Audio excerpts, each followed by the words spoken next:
विधिमंडळाची गेल्या काही वर्षामध्ये सर्कस झाली. सर्कस, दशावतार म्हणा. महाराष्ट्रासारख्या राज्याला विरोधी पक्षनेता दोन्ही सभागृहात नाही, विधानसभेत नाही आणि विधान परिषदेत नाही, याची सत्ताधाऱ्यांना लाज वाटली पाहिजे. भारत पवारच्या पिताश्रींचं एवढं वजन आहे सरकार, कोणाची हिंमत आहे सांगण्याची? चंद्रशेखर बावनकुळे ते कॅबिनेटचे महत्वाचे सदस्य आहेत, ते सांगतात विदर्भ वेगळा करण्याचे आमचं काम सुरू आहे, आमचा अजेंडा आहे. आणि देवेंद्र फडणवीस त्यावर काम करतायत आपल्या गटातल्या भ्रष्टाचारांना वाचवण्यासाठी. आणि अजित पवारांचे चिरंजीव आहेत, म्हणजे राजपुत्रच आहेत, त्याचं झाडं पाडल्यावर 1200 झाडांची कत्तल केल्यावर ते सगळं ठरवून चालतं. आरेच्या बाबतीत तेच झालं. आता तुमची 1200-1500 झाडं आतापर्यंत तुम्ही त्यांची हत्या केल्यावर तुम्ही स्थगिती देत काम करून घेत आणि आता स्थगिती देत आहे. ढोंग आहे.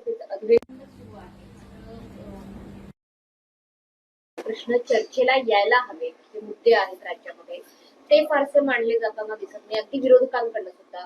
म्हणून मग बिबट्याच्या वेशामध्ये विधान भवनाच्या आवारात येणं. विधिमंडळाची गेल्या काही वर्षामध्ये सर्कस झालेली आहे.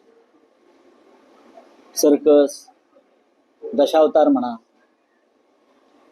गांभीर्य संपलं विधिमंडळातल्या कामकाजाचं आणि पार्लमेंट मधल्या कामकाजाचं सुद्धा. संसदेमध्ये विरोधी पक्षनेते राहुल गांधी आणि प्रियांका गांधीमुळे संसदेमधल्या चर्चेमध्ये जान आहे किंवा लोकशाही जिवंत असल्याचं एक भान आहे. संसदीय लोकशाहीमध्ये सभागृहात मग महानगरपालिका असेल, जिल्हा परिषदा असतील, नगरपालिका असतील, विधानसभा आणि संसदेमध्ये विरोधी पक्षनेता असणं ही लोकशाहीची गरज आहे, संविधानाची सुद्धा ती आवश्यकता आहे.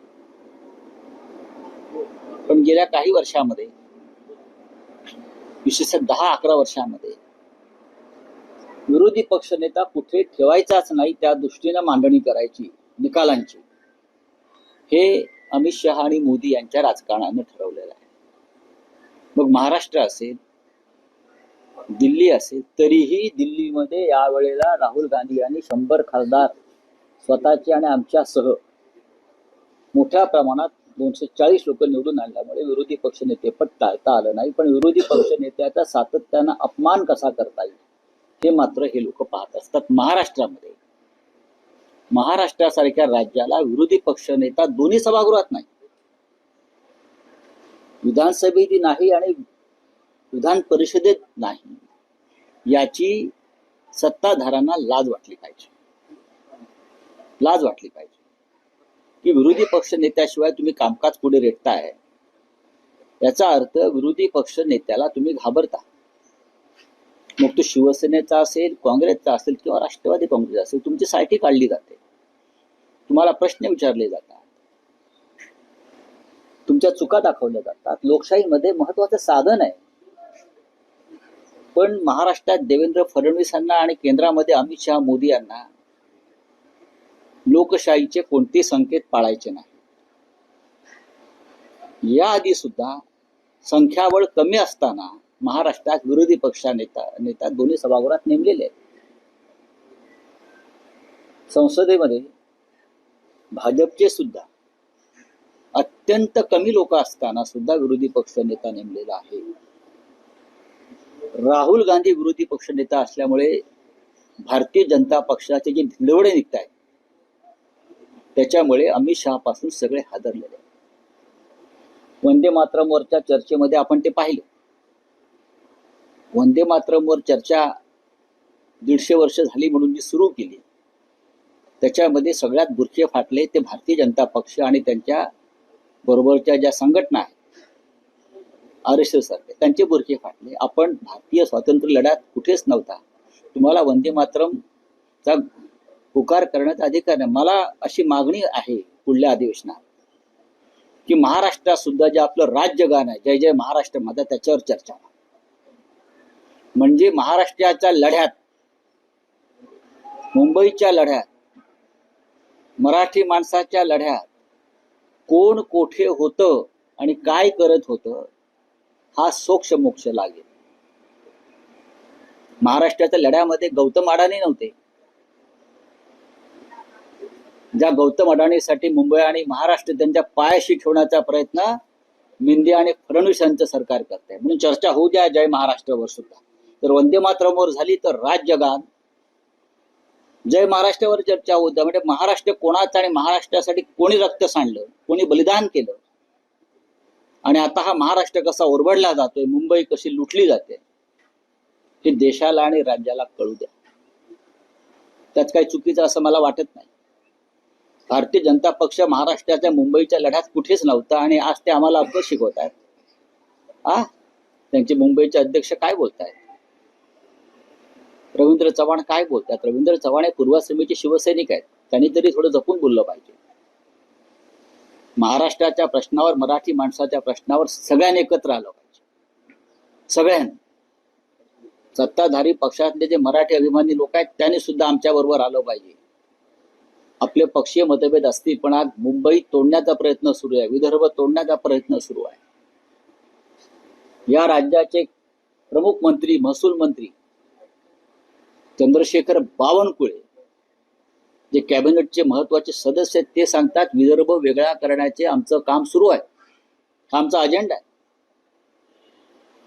आणि देवेंद्र फडणवीस त्यावर काम करतायत. त्याच्यावर मिंधे गटाचा स्वतःला शिवसेना म्हणून घेणारा एकही आमदार उसळून उठला नाही, याचा अर्थ हे अमित शहाचे मिंधे आहेत.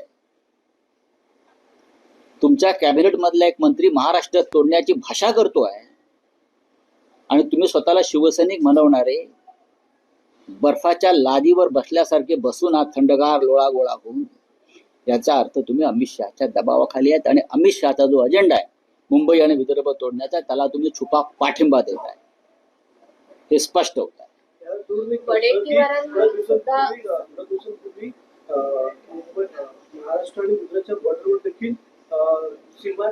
पालघरमध्ये गुजरात पूर्णपणे घुसलेलं आहे. प्रत्येक ठिकाणी महाराष्ट्रावर आक्रमण होत आहे, अतिक्रमण होत आहे. पालघरच्या सीमा ओलांडून गुजरात आतमध्ये प्रवेश केले पालघरच्या दिशेने. ते अजून पुढे येतील, कारण सगळे ठेकेदार तिथे काम करणारे हे त्यांचे आहेत. कधी काळी संयुक्त महाराष्ट्राच्या निर्मितीच्या वेळी त्यांनी पालघरवर दावा सांगितला होता. डांग, उंबरगाव, डहाणू, पालघर हे त्यांच्या गुजरातच्या अजेंड्यावर आहे, म्हणून त्यांनी बुलेट ट्रेन पालघरमधून काढलेली आहे. त्याच्यामुळे महाराष्ट्राला डोळ्यात तेल घालून लक्ष ठेवावं लागेल. महाराष्ट्राला म्हणजे फडणवीस सरकारला नाही. फडणवीस सरकार गुजरातचं मिंद आहे. आम्हाला सगळ्यांना, आपल्याला सगळ्यांना. सर, आपण जर बघितलं विदर्भाच्या बाबतीत जे बावनकुळे बोलतायत त्याला वडेट्टीवार सुद्धा एक प्रकारे समर्थन. आम्ही वडेट्टीवारना अजिबात या संदर्भात काँग्रेसच्या भूमिकेला फार महत्व देत नाही. यापूर्वी सुद्धा काँग्रेसचा आणि आमचा ह्याच्यावरती वाद झालेला आहे. महाराष्ट्र अखंड एकसंघ राहावा या संदर्भात काँग्रेसमधल्या वरिष्ठ नेत्यांचं सहमती आहे. मात्र त्याच वरिष्ठांमध्ये आपण जाऊ दिल्लीमध्ये काही होत नाही. काँग्रेसने किती आपटले तरी वेगळा विदर्भ होणार नाही, हे त्यांचं राजकारण आहे. आणि भारतीय जनता पक्षाने किती प्रयत्न केला तरी मराठी माणूस महाराष्ट्राचे तुकडे पडू देणार नाही. आता तर उद्धव ठाकरे, राज ठाकरे एकत्र आहेत महाराष्ट्राच्या भूमिकेवर, मराठी माणसाच्या भूमिकेवर. त्याच्यामुळे कोणी हे स्वप्न पाहत असेल तर तो स्वप्नभंग होईल. महापालिकेच्या निवडणुकीमध्ये महायुती एकत्र लढणार आहे. महायुती म्हणजे कोण? भाजप आणि शिवसेना. ही महायुती आहे का? मला आता कळलं. एक डुप्लिकेट पक्ष, बोगस, जो अमित शहाचा आहे, तेच भाजप बरोबर युती करतायत. म्हणजे सिस्टर कन्सर्न आणि बिग कन्सर्न. मिंध्यांचा पक्ष हा अमित शहाचा पक्ष आहे, म्हणून अमित शहाच्या पायाशी जाऊन एकनाथ शिंदे यांनी युती करायला भाग पाडला. पण महाराष्ट्रात देवेंद्र फडणवीस, रवींद्र चव्हाण यांच्यासह संपूर्ण महाराष्ट्राचं आणि मुंबईचं भाजपा युनिट या तुमच्या सोकॉल्ड महायुतीच्या विरोधामध्ये. एकनाथ शिंदे हे रडगाणं घेऊन जेव्हा अमित शहाकडे गेले, म्हणजे त्यांच्या मायबापाकडे गेले, याचा अर्थ स्पष्ट आहे, एकनाथ शिंदे यांची कुठेच ताकद नाही. त्यांना भारतीय जनता पक्षाच्या मतावर आपल्या जागा निवडून आणायच्या आहेत, ज्या विधानसभेलाही झालं. शिंदेची जर ताकद असती तर एवढे अपमान होऊन प्रदेशाध्यक्षाकडून ते रडत गेले नसते अमित शहाकडे. आणि अमित शहाचं राजकारण याच्यामध्ये असं आहे, त्यांना देवेंद्र फडणवीसांना चेकमेट करायचं, म्हणून ते एकनाथ शिंदेला ताकद द्यायचा प्रयत्न करतात. त्यांना फडणवीसांची ताकद वाढू द्यायचं नाहीये, त्यांना फडणवीसांना दिल्लीच्या दिशेने येऊ द्यायचं नाहीये. याच्यामुळे महाराष्ट्रात त्यांना शिंदेच्या गुंत्यामध्ये अडकून ठेवायचं आहे. एकनाथ शिंदेची कुठेही ताकद नाही, मी वारंवार सांगतोय. भारतीय जनता पक्षाच्या मतांवर त्यांना आलेली ही सूज आहे आणि पैसे, यंत्रणा. बाकी एकनाथ शिंदे आणि त्यांच्या पक्षाला कुठेही स्थान नाही. अमित शहाचे इंजेक्शन आहे, टॉनिक. बाकी काय आहे? एकनाथ शिंदे, यंत्रणा. बाकी एकनाथ शिंदे आणि त्यांच्या पक्षाला कुठेही स्थान नाही. अमित शहाचे इंजेक्शन आहे, टॉनिक. बाकी काय आहे? एकनाथ शिंदे. निवडणुका आता होत आहेत आणि 2 ठाकरे एकत्र आले त्याची भीती आहे. महाराष्ट्रामध्ये माननीय उद्धव ठाकरे आणि माननीय राज ठाकरे हे एकत्र आल्यामुळे यांना भीती आहे की आता आपलं काय होणार. त्याच्यामुळे मराठी माणसाच्या मतामध्ये तुकडा पाडण्यासाठी अमित शहाने एकनाथ शिंदेना कोणत्या परिस्थितीत बरोबर घ्या असा संदेश दिलेला आहे. खरं म्हणजे महाराष्ट्रातलं भारतीय जनता पक्षाचं जे संघटन आहे ते या महायुतीच्या विरोधामध्ये. पण आपण जर बघितलं त्याच वेळी एक पाऊल मागे घ्यावं लागलं या सगळ्या नाही, मी बघा असं म्हणणार नाही. हा त्यांच्या पक्षाचा अंतर्गत प्रश्न आहे. पण हे जे घडतं आहे हे भाजपच्या महाराष्ट्रातल्या भाजपच्या मनाविरुद्ध घडतं हे मी तुम्हाला खात्रीनं सांगतो.